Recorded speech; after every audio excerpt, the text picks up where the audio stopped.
It was a delight to write this book. I was pestered by the question, what are the best ways to teach comprehension? And isn't there anything new beyond Bloom's taxonomy and thinking in general about isolated teaching of higher order thinking skills?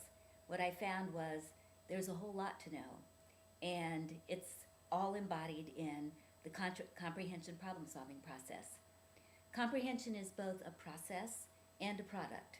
The comprehension problem solving process summarizes the important thinking processes that we use as we confront any sorts of thinking about problems, whether they be with making meaning from traditional print texts or making meaning from the new texts of the 21st century, including viewing videos or looking at sculpture or searching the internet.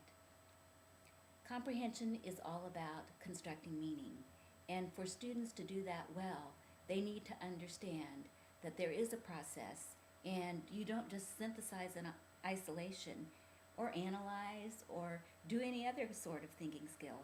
You use those thinking processes when you are in the context of trying to figure something out, to make sense of it. And that sense is embodied in the idea of big ideas. Big ideas aren't just isolated topics like cycles or independence or diversity. Big ideas take all of those individual topics that are so important in science and social studies in real life, and they pull them together in truths, conclusions that we want our students to reach on their own, as well as we want them to be involved in generating on their own, along with assistance. That assistance comes in the form of knowledgeable teachers who are literate themselves. Literacy, of course, isn't something that you have or don't have. We're all on a journey to becoming more literate. And one of the ways to do that is to beef up the ways in which we really make meaning in our own lives as teachers. This book, Comprehension First, places a priority, first of all, on realizing that whether you teach science or social studies, you're using informational text or you're using fiction, whether you're using art prints or having kids listen to music, it's all about them learning to understand. How can they make sense of those things if we don't teach them how? And teaching them how has to have that goal of big ideas at its heart. So I took a complicated question, what's the best way to teach comprehension? And in this book, I try to make it something that is doable, something that I've tried to take what research says, research seems to lead us to believe, are the best practices at this point in time. Of course, as a wise man once said, as the facts change, we should change our minds.